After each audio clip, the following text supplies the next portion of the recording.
ఓం గం గణపతియే నమః. శ్రోతలకు నమస్కారం. మన ఛానల్కు స్వాగతం. శ్రీ పద్మ మహాపురాణం 4వ భాగం దితి సంబోధనం తెలుసుకుందాం. కశ్యపుడు పలికెను. ఈ విధముగా ధ్యానాదులచే చక్కగా బోధింపబడిన ఆత్మ పంచాత్మకములను వాటి కార్యములను త్యాజించవలెనన్న కోరికతో వేచి ఉండెను. వాటి పంచాత్మకుల ఉద్దేశములను తెలుసుకొని వాటి యందు ఆసక్తి లేక దేహమును లక్ష్యపెట్టక పోవడంతో అది పడినను అంటే ఆత్మ పట్టించుకోలేదు. కలిసి పెరిగిన దేహమునకు ఆత్మలకు సంబంధం లేదు. ఇక ధనము, పుత్రులు, కలత్రాదులతో సంబంధం ఎలా కలుగుతుంది? ఓ సుప్రియే దితి, ఇది తెలుసుకొని శాంతించు, అధైర్యపడకు. శ్రీమన్నారాయణుడే పరబ్రహ్మ. అతడే సనాతనుడు, ఆత్మస్వరూపుడై దేవదానువులలో ఉండువాడు. అతడే బ్రహ్మ, అతడే రుద్రుడు, అతడే సనాతనుడైన విష్ణువు. సమస్త లోకములను సృష్టించువాడతడే, పాలించువాడు అతడే, సంహరించువాడు ధర్మాత్ముడు, ధర్మరూపుడు అయిన జనార్దనుడే. దేవదానువులను సృష్టించినది అతడే. అధర్మము లేని వారు దేవతలు, ధర్మము లేని వారు నీ పుత్రులు. ధర్మము నారాయణుని స్వరూపము, దానిని దేవతలు పాలించుచుందురు, ఆచరించుచుందురు. ధర్మమున సదా చింతించవలెను, ధర్మము సదా పాలించవలెను. దేవతలందరూ సదా ధర్మమును పాలించుట వలన విష్ణువు వారి ఎడ ప్రసన్నుడగును. దేవతలు ధర్మము, సత్యము, తపస్సునందు ప్రవర్తించుచుందురు. విష్ణువు యొక్క అనుగ్రహము పొందినవారు లోకములో ధర్మమును పాలించుచుందురు. ధర్మము విష్ణువు శరీరం, సత్యము విష్ణువు హృదయము. ఎవరైతే సదా ధర్మమును అవలంబింతురో వారి ఎడ నారాయణుడు ప్రసన్నుడగును. సత్యధర్మములను దూషించు వారిని, పాపములను ఆచరించు వారిని విష్ణువు కోపించి వారిని నశింపచేయును. ధర్మమును పాలించి తపస్సు, సత్యములను ఆచరించు వైష్ణవుల యందు విష్ణువు ప్రసన్నుడై వారిని సదా రక్షించును. నీ పుత్రులు ధను పుత్రులు, సింహికాపుత్రులు పాపబద్ధులై అధర్మముతో పాపవర్తనులై ప్రవర్తించుచున్నారు. చక్రపాణి అయిన వాసుదేవుడు యుద్ధంలో వారిని సంహరించెను. పూర్వము నీకు చెప్పిన ఆత్మ విష్ణువు ధర్మాత్ముడు, సర్వరక్షకుడు అయిన విష్ణువు పాపమును ఆచరించుటలో లగ్నమైన దానవుల హృదయములలో వసించి వారి అధర్మ ప్రవర్తనకు కోపించి వారిని సంహరించును. బాహ్యాభ్యంతరాలలో తానే వ్యాపించినవాడై నీ పుత్రులను సంహరించెను. సృష్టించినవాడే వారిని సంహరించెను. కావున వారి విషయములలో మోహముండరాదు. నేను చెప్పే మాటలు వినుము. పాపబుద్ధితో వర్తించువాడు నశించును. అందువలన మోహమును వదిలి సదా ధర్మమును ఆశ్రయించుము. దితి ఇట్లు పలికెను. ఓ మహానుభావ, అట్లే కానిమ్ము, నీవు చెప్పినట్లే చేసేదను. ఈ విధముగా దితి కశ్యపునితో పలికెను. పుత్రుల మరణముతో దుఃఖముతో ఉన్న దితి కశ్యపుని బోధతో ప్రభావితురాలి దుఃఖమును వదిలెను. దైత్య తపశ్చర్య ఋషులు పలికిరి. ఓ మహామతి, హిరణ్యకశిపునితో పాటు దానవులందరూ యుద్ధములో ఓడిన తర్వాత వారు ఏమి చేశారు? ఈ విషయమునంతా మేము వినగోరుచున్నాము అనెను. సూతుడు ఇట్లు పలికెను. యుద్ధములో ఓడిన తరువాత దైత్యులు, దానవులు కూడా అందరూ గర్వం తొలగి దుఃఖార్తులై తండ్రి అయిన కశ్యపుని వద్దకు వచ్చి భక్తితో ప్రణామం చేసి ఇలా పలికిరి. ఓ బ్రాహ్మణోత్తమ, మేము దేవతలు నీ వీర్యము నుండి పుట్టినవారమే. మేమందరము బలవీర్య పరాక్రమముల గలవారం. అంతేకాదు, మేము ఉపాయము తెలిసిన వారం, ధైర్యవంతులం, ప్రయత్నంతో కార్యం సాధించగలవారం. మేము చాలామంది ఉన్నాము, దేవతలు కొద్దిమంది మాత్రమే ఉన్నారు. అయినను దేవతలు యుద్ధంలో ఎట్లు గెలుపు పొందుతున్నారు? మేమెందుకు ఓటమిని పొందుచున్నాము? ఒక్కొక్క దానవునకు మదించిన 1000 ఏనుగుల బలమున్నది. దేవతలకా అంత బలం లేదు. మరి బలతేజస్సులు అధికముగా గల మేము ఓడిపోవుటకు, వారు దేవతలు గెలుచుటకు కారణమేమిటి?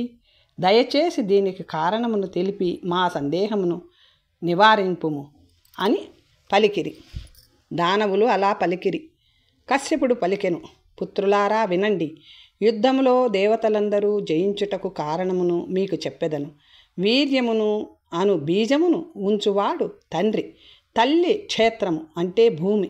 తల్లి గర్భమును ధరించి రక్షించి పోషించును. పుత్రుడు విషయ స్వభావుడైనప్పుడు తండ్రి ఏమి చేయగలడు? ఈ విషయములలో కర్మదే ప్రధాన పాత్ర అని నా అభిప్రాయం. కర్మతో సంబంధం రెండు విధములు. ఒకటి పాపము, మరొకటి పుణ్యము. ఉత్తమ ధర్మమును ఆచరించుట, సత్యమును ఆశ్రయించుట వలన మాత్రమే సాధ్యము. ఆ ధర్మముతో తపస్సు ధ్యానములు కలిసినచో తరించుటకు సాధనమగును. పాపము సదా పతనమునకే దారి తీయునని చెప్పబడినది. బలము, పరివారము, ఉత్తమ జన్మము, ఉత్తమ వంశములో జన్మించుట. పుణ్యము లేని ఎడల అవి అన్నీయును వ్యర్థమగును. దుర్గమమైన వెళ్ళుటకు వీలు కాని ఎత్తైన పర్వతములపై ఉన్న వృక్షములు కూడా వాయువు యొక్క వేగము వలన కూకటి వేళ్లతో సహా కూలిపోవును. అలాగే సత్యధర్మములు లేనివారు నరకమునకు వెళ్ళుదురు. ప్రాణులకు ఇది సామాన్య ధర్మము. ఇహపరములలో తరింపచేయు సత్యమును, ధర్మమును మీరు విడిచిపెట్టారు. సత్యమును విడిచి మీరు అధర్మమును ఆశ్రయించారు. సత్యము, ధర్మము, తపస్సు మొదలగు వాటి నుంచి పతితులై మీరు దుఃఖసాగరంలో పడ్డారు. అటు దేవతలు సత్యసంపన్నులై, పుణ్యవంతులై, పాపవర్జితులై, శాంతితో, ఇంద్రియ నిగ్రహముతో, శాంతితో కూడి ఉన్నారు. ఎక్కడైతే సత్యము, ధర్మము, తపస్సు, పుణ్యము ఉంటాయో, ఎక్కడ ఇంద్రియములకు అధిపతి అయిన ఋషికేశుడు ఉంటాడో అక్కడ జయము తప్పక కలుగును. సనాతనుడైన వాసుదేవుడు దేవతలకు సహాయుడుగా ఉన్నాడు. అందుకే సత్యధర్మములు గల దేవతలు వారి బల పరాక్రమములతో పాటు విష్ణువు యొక్క సహాయము కూడా కలిగి ఉన్నందున వారు జయించుచున్నారు. ఓ పుత్రులారా, మీరు తపస్సు, సత్య విద్యుత్తులు, తపోబలముతో పాటు విష్ణువు యొక్క సహాయము ఉన్నవారికి మాత్రమే జయము కలుగునని ధర్మవిధులైన వారు చెప్పుదురు. మీరు ధర్మహీనులు. తపస్సు, సత్యము అనునవి లేనే లేవు. పూర్వము మీరు ఇంద్రుని పదవిని బలవంతముగా వారి వద్ద లాక్కొని పొంది ఉన్నారు. తపస్సు, యశస్సు, ధర్మము లేకుండా కేవలం బలదర్పములతో ఇంద్ర పదవిని పొందజాలరు. ఒకవేళ పొందినను ఆ పదవి నుండి భ్రష్టులగుదురు. కావున పుత్రులారా, మీరందరూ కలిసి విరోధము వదిలి జ్ఞాన ధ్యాన సమన్వితులై తపస్సు చేయండి. కేశవునితో ఎన్నడూ వైరము చేయకండి. మీరలా ఉండగలిగినచో మీరు ధన్యులు, ఉత్తమ సిద్ధిని పొందుదురు. సందేహము లేదు. కశ్యపుడు ఈ విధముగా పలికిన పిదప బలవంతులైన దానవులు ఆ మాటలను శ్రద్ధగా విని కశ్యపునకు భక్తితో నమస్కరించి అక్కడి నుంచి లేచి త్వరగా బయటకు వెళ్ళిరి. బయట అందరూ కలిసి వారిలో వారు చర్చించుకొనిరి. అంతటా రాజైన హిరణ్యకశిపుడు దానవులతో సమస్త కోరికలను తీర్చున్నటువంటి దుష్కరమైన తపస్సును మనము చేసేదము అని పలికెను. ఆ మాటలు విని హిరణ్యాక్షుడు, నేను దారుణమైన తపస్సు చేసేదను. ఆ తపోబలముతో 3 లోకములను ఆక్రమించి పాపబుద్ధి గల గోవిందుని యుద్ధములో జయించి దేవతలందరినీ వధించి ఇంద్ర పదవిని చేచెక్కించుకుందును. దితిపుత్రులారా, మీరట్లు చేయుట తగదు. విష్ణువుతో వైరము నాశకారణం. దాన ధర్మములు చేయుట వలన పుణ్యముతోనూ తపస్సుతోనూ యజ్ఞములను ఆచరించుచు విష్ణువును ఆరాధించుట వలన మానవులు సుఖమును పొందుదురు. హిరణ్యకశిపుడు ఇట్లు పలికెను, నేను ఎన్నడూ శ్రీహరిని ఆరాధించను. స్వాభావికమైన ప్రవృత్తిని వదిలి శత్రువును సేవించుట మరణము కంటే అధికము, దారుణము అని పండితులు అంగీకరింతురు. నేను కానీ ఇక్కడ ఉన్న దానవులు కానీ విష్ణువుని ఎన్నడూ సేవించము. అంతటా మహానుభావుడు తాతయు అయిన హిరణ్యకశిపునితో తిరిగి ఇలా పలికెను, తత్వవేత్తలైన ఋషులు ధర్మశాస్త్రములలో నిర్ణయించినది రాజనీతితో కూడుకున్నది, ముఖ్యముగా శత్రువునకు సంబంధించినది ముందుగా మనము తెలుసుకోవలేను. తనను హీనునిగా శత్రువును బలవంతునిగా తెలిసి అతని శత్రువు పక్కకు చేరి సమయం కోసం వేచి ఉండవలేను. చీకటి ఎల్లప్పుడూ దీపము యొక్క ఛాయను ఆశ్రయించి ఉండును. దీపములో నూనె తరుగుట, దీపము యొక్క కాంతి తగ్గుట కోసం చీకటి ఎదురు చూచుచుండును. ఆ సమయంలో దీపము యొక్క వెలుగు తగ్గును, చీకటి హెచ్చును. అలాగే మనము అసలు విషయం దాగియుండి స్నేహమును చూపి శత్రువును ప్రసన్నం చేసుకోవలేను. ధర్మబుద్ధి గల దేవతలతో స్నేహం చేసుకోనవలేను అని మొదట కశ్యప మహాముని చెప్పి ఉన్నారు. వారు చెప్పినట్లు ఆచరించడమే మన కర్తవ్యం. బలి పలికిన మాటలు విని ప్రతాపవంతుడైన హిరణ్యకశిపుడు ఇలా పలికెను: పౌత్రుడా, నేనలా చేసి నన్ను నేను అవమానించుకోలేను. రాజనీతివేత్తలైన ఇతర బంధువులు కూడా బలి చెప్పిన మాటలు సబబైనవే, కానీ అవి దేవతలకు ప్రేమైనవి, ఇంద్రునకు గౌరవప్రదము, దానవులకు భయంకరము. మనమందరము గొప్ప తపస్సును చేసేదము. తపస్సుతో దేవతలను గెలిచి మన స్థానములను మనం తిరిగి తీసుకునేదము. ఈ విధముగా అందరూ ఆలోచించుకొని బలిని నిరాకరించి మనసులో విష్ణువునందు వైరము తలచుచు రాక్షస శ్రేష్ఠులందరూ దుర్గమములైన పర్వతములపై తపస్సు మొదలుపెట్టిరి.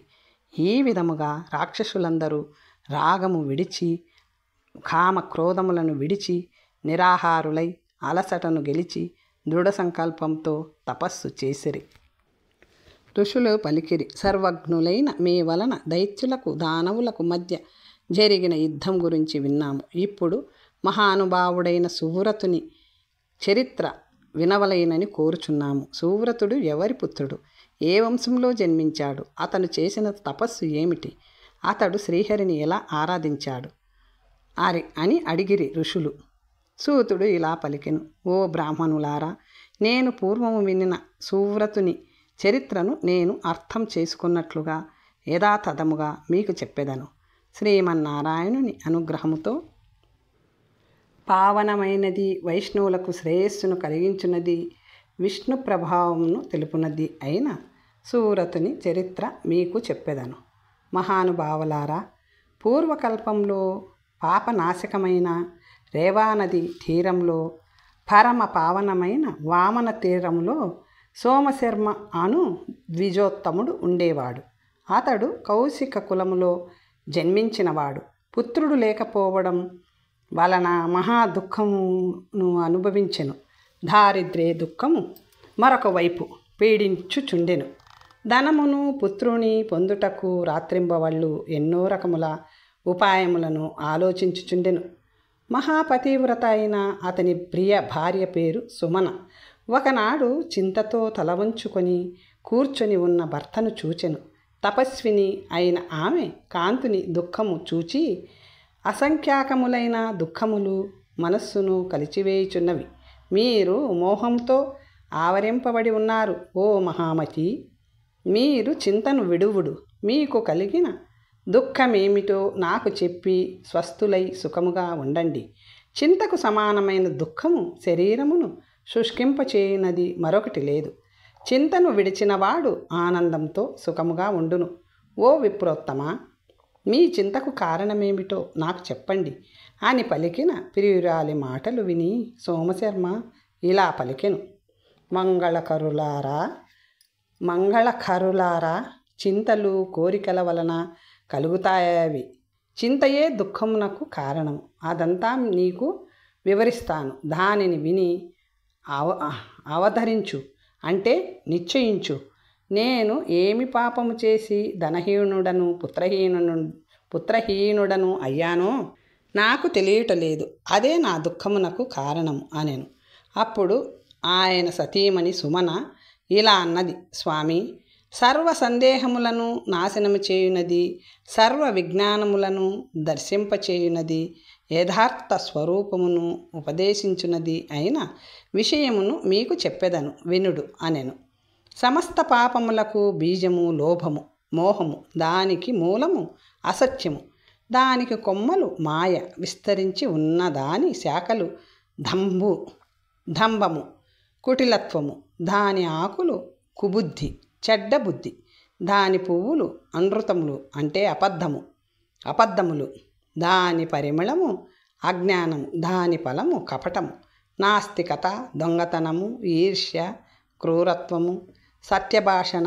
పాపుల మోహ వృక్షము యొక్క మాయాశాఖను ఆశ్రయించిన పక్షులు ఈ అజ్ఞాన ఫలములకు అధర్మము రసము ఆశ అను జలముచే పెంచబడును. అశ్రద్ధ దాని ద్రవ్యము. ఫలము యొక్క అధర్మ రసము అతి మధురముగా తోచును. ఈ లోభవృక్షము ఇటువంటి ఫలములతోనే నిండి ఉన్నది. ఆ చెట్టు యొక్క నీడను ఆశ్రయించిన మానవుడు చక్కగా పండిన ఫలములను ప్రతిదినము తినుచు ఆ ఫలరసమైన ఆ అధర్మముచే పుష్టిని పొందుచు సంతోషించుచు పతనము వైపు వెళ్ళును. అందువలన పురుషుడు చింతను విడిచి లోభము పొందరాదు. ధనము పుత్రులు కలత్రములందు చింతకూడదు. విద్వాంసుడైనను కూడా మూర్ఖుల మార్గమును అనుసరించుచు నేను ధనమెలా సంపాదించాలి, మంచి భార్యను ఎలా పొందాలి, భార్యను పొంది కూడా నాకు పుత్రులు ఎందుకు లభించలేదు, ఇలా రాత్రింభవళ్ళు చింతించుచు మోహితుడగును. ఈ చింతల మధ్యలో ఎక్కడైనా ఎప్పుడైనా ఒక క్షణం సుఖము పొందితే పొందవచ్చు, కానీ తెలివి తెచ్చుకున్న తరువాత గొప్ప దుఃఖముచే పీడితుడగును. ఓ బ్రాహ్మణోత్తమ, చింతామోహములను విడిచి వర్తించవలేను. ఈ సంసారము ఎవరితోనూ సంబంధం లేదు. మిత్రులు బంధువులు పుత్రులు తండ్రి తల్లి భృత్యులు భార్య వీరందరూ సంబంధులుగా ఉందురు. సోమశర్మ ఇలా పలికెను. ఓ శుభప్రదులారా, ధనము పుత్రులు బంధువులు వీరందరూ సంబంధము కలవారిగా ఉందురు. వారితో సంబంధం ఎట్టిదో అది కూడా నీవు వివరముగా చెప్పుము అనెను. అప్పుడు సుమన ఇలా పలికెను. కొందరితో సంబంధము రుణము వలన కలిగినది, మరికొందరితో పూర్వజన్మలో ధనమును అపహరింపబడుట వలన కలిగినది. కొందరు లాభం కలిగించువారు, మరికొందరు ఉదాసీనులు. పుత్రులు స్నేహితులు స్త్రీలు వీరందరూ 4 రకములుగా జన్మింతురు. అలాగే భార్య తండ్రి తల్లి భృత్యులు బంధువులు స్నేహితులు తమ సంబంధముతోనే ఈ భూమిపై జన్మింతురు. న్యాసము అంటే ధనము మొదలైనవి ఉంచమని ఇచ్చుట. ఉంచిన వారు న్యాసమును హరించినవారు. ఆ భావంతో చేసినవారు చేయించినవారు అదే సంబంధముతో గుణరూపవంతుడైన కుమారునిగా భూలోకంలో జన్మింతురు. అనగా ఎవరిదైనా ధనము దొంగతనము చేయడము వలన కానీ దానిని దాచి వెనుకకు ఇవ్వలేకపోవడము కానీ జరిగితే ఇచ్చినవాడు తీసుకున్న వానికి మరుజన్మలో పుత్రుడుగా జన్మించునని అర్థం. సొమ్ము అపహరింపబడినవాడు అపహరించిన వాని ఇంట పుత్రునిగా జన్మించి సొమ్ము తీరునంత వరకు ఉండి దారుణమైన దుఃఖమునిచ్చి వెడలును. తాను దాచిన సొమ్మును అపహరించిన వానికి సొమ్ము దాచినవాడు గుణరూపములు కలిగిన పుత్రునిగా జన్మించి తండ్రిపై భక్తిని ప్రదర్శించుచు మధురముగా మాట్లాడుచు స్నేహము చూపించుచుండెను. రోగి అయి తన రోగము తొలగించు నెపముతో తన సొమ్మును తీసుకొని ఎంతో ప్రీతిని కలిగించి తాను ఇచ్చినది మొత్తము హరించునంత వరకు ఉండి తరువాత చనిపోయి దారుణమైన దుఃఖమును కలిగించును. ఈ విధముగా అతడు మహాగుణవంతుడై పుత్రునిగా జన్మించి మహాగుణములతో ప్రీతిని కలిగించి అల్పాయుష్కుడై మరణించి అనంత దుఃఖమును కలిగించును. ఈ విధముగా దుఃఖమును కలిగించి మరలా వెళ్ళుచుండును. మరలా జన్మించి దుఃఖము కలిగించుచుండును. తండ్రి హా పుత్రా అని ఆక్రోశించినప్పుడు అతనిని పరిహసించును. ఎవడు పుత్రుడు ఎవడు తండ్రి, నేను దాచిన సొమ్మును ఇతడు హరించాడు, నా ధనము పోయినను నా ప్రాణములు పోలేదు. అప్పుడు ఇతడు నాకు సహింపరాని దుఃఖమును కలిగించాడు. ఇప్పుడు నేను ఇతనికి దుఃఖమును కలిగించి నా ద్రవ్యమును తీసుకుని నేను చక్కగా వెళ్ళేదను. నేను ఎవరికి పుత్రుడను కాదు, ఇతను నాకు తండ్రి కాదు. ఈ దుర్మార్గునకు నేను పిశాచత్వము నిశ్చితిని అని పలుకుతూ పదే నవ్వుచూ వెళ్ళును. అతనికి తీవ్రమైన దుఃఖం కలిగించి వెళ్ళును. ఈ విధముగా దాచిపెట్టిన ధనమును అపహరించిన వారి ఇంట పుత్రులుగా జన్మించి ఆ సొమ్మును వెనక్కి తీసుకొని తీరని దుఃఖము కలిగించి వెళ్ళిపోదురు. ఈ సంసారంలో ఇలా దుఃఖించు వారిని మనమంతటా చూచుదుము. ఇక రుణ సంబంధం కలిగిన పుత్రులను గురించి చెప్పెదను అనినా సోమశర్మ సుమన సంవాదం. సుమన ఇలా తెలిపెను. ఇప్పుడు రుణ సంబంధము గల పుత్రులను గురించి మీ ముందు వివరించెదను. ఎవరి నుంచి రుణము తీసుకొని రుణము తీర్చకుండా మరణించునో అటువంటి వాడు, అనగా రుణమునిచ్చిన వాడు తీసుకున్న వానికి పుత్రునిగా కానీ, మిత్రునిగా కానీ, సోదరునిగా కానీ, తండ్రిగా కానీ, ప్రియునిగా కానీ పుట్టును. అటువంటి వాడు దుష్ట స్వభావము కలిగి ఉండును. ఈతడు గుణములను చూడక క్రూరుడై నిష్ఠూరమైన ఆకృతి గలవాడై నిష్ఠూర వాక్యములను మాట్లాడుతూ బంధువులతో కూడా అలాగే మాట్లాడును. నిత్యము తనకిష్టమైన పదార్థములను తినుచు భోగములను అనుభవించును. ఎల్లప్పుడూ జూదమాడుటయందు ఆసక్తి కలిగి దొంగలించుటయందు కుతూహలము కలిగి ఉండును. ఇంటిలో ఉన్న ధనమును బల ప్రయోగముతో తీసుకొని అనుభవించును. అడ్డగించుటకు వచ్చిన వారిని కోపించును. ప్రతిదినము తల్లిదండ్రులను నిందించుచు తల్లిదండ్రులను బయటకు పంపివేయును. భయం పెట్టును. అతి నిష్ఠూరముగా మాటలాడును. ఈ విధముగా తల్లిదండ్రుల ధనమును అనుభవిస్తూ సుఖముగా ఉండును. బాల్యమున జాత కర్మాదులతో ధనమును హరించును. యవ్వనములో పునర్వివాహాదులతో ఇతర కారణాలతో ధనమును హరించును. ఈ విధముగా ధనము స్వాధీనము చేసుకొని ఖర్చు పెట్టును. ఇట్లు ఈ ఇల్లు, పొలము, ఇతర ఆస్తులు అన్నీ నావే, సందేహం లేదు అని పలుకును. ఈ విధముగా తల్లిని తండ్రిని ప్రతిరోజు రకరకములుగా హింసించును. రోళ్లతోనూ పోత్రములతోనూ రోకళ్లతోనూ అతి భయంకరముగా కొట్టుచుండును. తండ్రి మరణించినచో తల్లి ఎడల అభిమానము లేకుండా క్రూరముగా ప్రవర్తించును. శార్ధకర్మలు చేయడు, దానములు చేయడు. భూమిపై ఇటువంటి పుత్రులు పుట్టెదరు. ఓ బ్రాహ్మణోత్తమ, ఇక శత్రుభావంతో ఉండు పుత్రుని గురించి మీకు చెప్పెదను. బాల్యము వయస్సు వచ్చినంత వరకు శత్రుత్వంతోనే తల్లిదండ్రులతో ప్రవర్తిస్తాడు. ఆ బాలుడు ఆడుకునేటప్పుడు కూడా తల్లిదండ్రులను కొట్టుచుండును. కొడుతూ వికటముగా పదే పదే నవ్వుచూ వెళ్ళుచుండును. అంతలోనే భయపడుతున్న వాని వలె తల్లిదండ్రుల వద్దకు వచ్చి ఎల్లప్పుడూ వారి ఎడ కోపంతో ఉంటూ నిందించుచుండును. ఈ విధముగా అతడు చేయు పనులన్నీ శత్రువు వలె ఉండును. పూర్వ వైరము ననుసరించి మాటిమాటికి తల్లిదండ్రులను కొట్టుచూ వెళ్ళుచుండును. ఇప్పుడు ప్రియమును కలిగించు పుత్రుని గురించి చెప్పెదను. ఇటువంటి వాడు పుట్టినంతనే ఆనందం కలిగించును. బాల్యంలో లాలనలోనూ క్రీడలలోనూ తల్లిదండ్రులకు ఆనందం కలిగించును. యవ్వనము ప్రాప్తించినప్పుడు తల్లిదండ్రులకు ఇష్టమైనట్లు నడుచుకొనుచు వారి యందని భక్తితో వారిని మిక్కిలిగా సంతోషపరచును. వారి యందు ప్రేమతో ప్రియమైన వచనములు పలుకుతూ వారికి ఇష్టమైన మాటలు మాట్లాడుతూ వారిని పరవశింపచేయును. తల్లి తండ్రి మరణించినచో వారి యందలి ప్రేమతో ఏడ్చును. విరహముచ్చే దుఃఖార్తుడై శార్ధకర్మ, పిండ ప్రదానాలు, దానములు మొదలైనవన్నీ చేయును. సమయమునకు చేయవలసిన కర్మలను చేయును. దేవ, పితృ, ఋషి రుణత్రయములు రుణములను తీర్చుటయందు బుద్ధి కలవాడై వారిని ప్రతినిత్యము భుజింపచేయును. ఒక కొడుకుగా తాను చేయవలసినవన్నీ చేయును, ఇవ్వవలసినవన్నీ ఇచ్చును. ఇక ఇప్పుడు ఉదాసీనుని గురించి చెప్పెదను. ఉదాసీన భావము గల పుత్రుడు ఎవరికి ఏమీ ఇవ్వడు, ఎవరి వద్ద ఏమీ తీసుకోడు, కోపగించుకోడు, అలా అని సంతోషించడు. తన వద్దనున్న దానిని త్యాగం చేసి మరొకరికి ఇవ్వడు. మీ ముందు అంతా చెప్పాను. పుత్రుల వలె భార్య, తల్లి, తండ్రి, బంధువులు కూడా ఉందురు. అలాగే భృత్యులు, పశువులు, అశ్వములు, గజములు, మహిషములు, దాసులు రుణ సంబంధం బట్టి వచ్చిపోవచుందరు. ఓ స్వామి, మనము ఎవరి నుంచి రుణం తీసుకోలేదు, మన వద్ద ఎవరూ సొమ్ము దాచుకోలేదు, మనము ఎవరి వద్ద అప్పు తీసుకొని ఎగ్గొట్టలేదు, పూర్వజన్మలో ఎవరితోనూ వైరం చేయలేదు, అలాగే ఎవరినీ మధ్యలో విడవలేదు. అందువలననే మనకు సంతానం కలుగుట లేదు.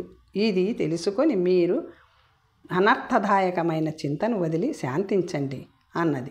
ఎవరు పుత్రులు, ఎవరు భార్య, ఎవరు బంధువులు, ఎవరు స్వజనులు, మీరు ఎవరి ధనమును హరించలేదు, ఎవరికి ధనమును ఇవ్వలేదు. అటువంటప్పుడు ధనమెట్లు లభించును? ఈ విషయంలో విస్మయము చెందవద్దు. మనకు ధనము ప్రాప్తించవలసి ఉన్నచో ఎక్కువ కష్టపడకుండానే అది మనకు లభించును. ఇలా లభించిన ధనమును మానవులు ఎంతో కష్టపడి రక్షించుచుందురు. కానీ అతడు పోయిన పిదప ఆ ధనము అక్కడే ఉంటుంది. ఇది తెలుసుకొని అనర్థదాయకమైన చింతను విడువవలేను. ఈ సంసారంలో ఎవరు ఎవరికీ ఏమీ కారు. మహామోహముతో మూఢులైన మానవులు పాపచేతనులై ఇది నా ఇల్లు, ఇతడు నా పుత్రుడు, ఈ స్త్రీలు నా వారు అని మనం చూసే సంసార బంధములు అన్నీ అసత్యములే. తన ప్రియ భార్య ఈ విధముగా పలుకగా జ్ఞానవాదిని అయిన సుమనతో సోమశర్మ ఇట్లు పలికెను. భద్రే, సత్యము పలికితివి. నీ వలన నా సందేహములన్నీ తీరినవి. అయినను సాధువులు, పండితులు, జ్ఞానం తెలిసినవారు వంశం వృద్ధి పొందవలేనని కోరుదురు కదా. అలాగే నేను కూడా పుత్రుని పొందవలేనని, ధనమును పొందవలేనని ఆశపడుతున్నాను. ఏదో ఒక ఉపాయంతో పుత్రుని తప్పక పొందెదను అనెను. అప్పుడు సుమన ఇలా అనెను. మానవుడు పుత్రుని వలననే లోకములను జయించును, పుత్రుని వలననే కులము తరించును. సత్పుత్రుని వలన మాత్రమే తల్లిదండ్రులు, జంతువులు తరించును. విద్వాంసుడైన వాడు ఒక్క పుత్రుడున్నా చాలును. గుణహీనులైన వారు ఎంతమంది ఉంటే మాత్రం ఏం ప్రయోజనము? మొదటివాడు వంశమును తరింపచేయును, ఇతరులు సంతాపం కలిగింతురు. ఇంతకుముందు చెప్పినట్లు ఇతరులు కేవలం సంబంధం కలిగించుకొని వెళ్ళేడు వారే. మనము చేసే పుణ్యము వలన పుత్రుడు పుడతాడు. మనం చేసిన పుణ్యము వలన మంచి వంశంలో జన్మము లభించును. పుణ్యము వలననే మంచి గర్భము లభించును. అందువలన పుణ్యకార్యములు ఆచరించుము. పుట్టిన వానికి మరణము, మరణించిన వానికి జన్మము తప్పక కలుగును. ఉత్తమ జన్మము, సుఖమరణము కూడా పుణ్యము వలననే లభించును. పుణ్యకర్మలచే సుఖము, ధనము లభించును. అప్పుడు సోమశర్మ ఇలా అనెను. ప్రియురాలా, పుణ్యకర్మలన్నిట్లు ఆచరింతురు. ఇతర జన్మల గురించి చెప్పు. ఉత్తమ పుణ్యము ఎలా ఉంటుంది? పుణ్యం యొక్క లక్షణములు కూడా చెప్పుము అనెను. అప్పుడు అతని భార్య సుమన ఇలా పలికెను. ముందుగా నేను విన్నది విన్నట్లుగా పుణ్యమును గురించి చెప్పెదను. స్త్రీ కానీ పురుషుడు కానీ నిత్యము ఎట్లు ప్రవర్తించవలేనో తెలిపెదను. ఎటువంటి పుణ్యము ఆచరించుట వలన కీర్తి, ప్రియమైన పుత్రులు, ధనమును పొందెదరో అది కూడా తెలిపెదను. బ్రహ్మచర్యము, సత్యము, పంచయజ్ఞములు, దానములు, నేమములు, క్షమ, శౌచము, అహింస, సుశక్తి, ఆస్తేయము, మనస, వాచ, కర్మణ, ఇతరుల సంపదను హరించకుండుట, ఈ 10 అంగములతో ధర్మమును పరిపూర్ణముగా వింపవలయును.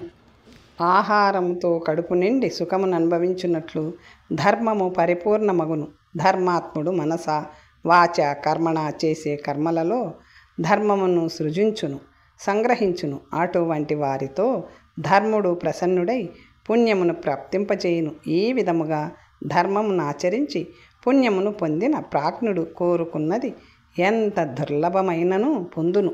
సోమశర్మ ఇలా పలికెను. ధర్మము ఎన్ని రకాలు? దాని అంగములేవి? భామిని, ఇవన్నీ నాకు ప్రేమతో చెప్పుము. వింటూ ఉంటే నాకు శ్రద్ధ పెరుగుతున్నది అనెను. అప్పుడు సుమన ఇలా పలికెను. ఓ బ్రాహ్మణోత్తమ, ఈ లోకములో ధర్మస్వరూపాన్ని వినడమే కానీ ఇంతవరకు ఎవరూ చూడలేదు. ధర్మము యొక్క రూపము దర్శింప శక్యము కానిది. ఇంతటి సత్యస్వరూపుని దేవదానవులు కూడా ఇంతవరకు దర్శించలేదు. అత్రి అనసూయలకు పుత్రునిగా పుట్టిన దత్తాత్రేయుడు అత్రి వంశజుడైన దుర్వాసుడు మాత్రమే ధర్మస్వరూపమును చూసిరి. మహాత్ములై వారిరువురు ఉత్తమమైన తపస్సు ఆచరించి ధర్మముతో ప్రవర్తించి ఆ ధర్మ తపోబలము వలన ఇంద్రుని మించిన రూపము కలిగి ఉండిరి. 10,000 సంవత్సరముల కాలము మొత్తము వనములోనే వసించిరి. వాయువును మాత్రము భక్షించుచు నిరాహారులై శుభమైన రూపము కలిగి ఉండిరి. 10,000 సంవత్సరముల కాలము తపస్సును ఆచరించిరి. ధర్మమును దర్శించవలెను అనే సంకల్పంతో పంచాగ్నుల మధ్య తపస్సును ఆచరించిరి. 3 కాలములందు తపమాచరించుచు నిరాహారులై తపస్సును ఆచరించిరి. అటు తరువాత జలము మధ్యములో నిలబడి దత్తాత్రేయుడు, దుర్వాసుడు తపస్సు చేసిరి.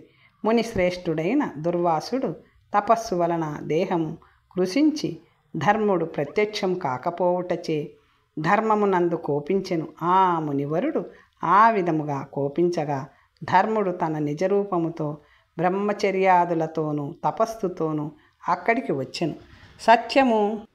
సత్యము బ్రహ్మచర్యము బ్రాహ్మణ రూపంలోను, తపస్సు దమము ద్విజోత్తముని రూపంలోను, నేమము దానము అగ్నిహోత్రుల రూపంలోను ఆ దుర్వాసుని వద్దకు వచ్చిరి. క్షమ, శాంతి, లజ్జ, అహింస, కల్పన వీరందరూ స్త్రీల రూపములో వచ్చిరి.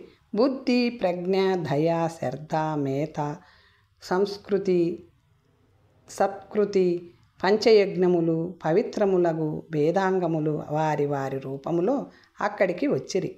అగ్నిదానాదులు, అశ్వమేధాదులు రూపలావణ్య సంయుక్తులై సర్వాభరణ భూషితులై దివ్యమాలలను వస్త్రములను ధరించి దివ్య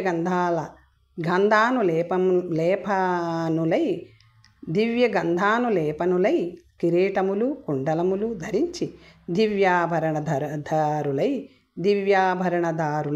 దీప్తిమంతులై చక్కని రూపం కలిగి తేజస్సు జ్వాలలతో కలిసి ఉండిరి. ఈ విధముగా ధర్ముడు తన పరివారంతో కలిసి కోపముతో కాలుని వలె ఉన్న దుర్వాసుడున్న చోటికి వచ్చెను. తర్వాత కథ వచ్చే భాగంలో తెలుసుకుందాం. నమస్తే.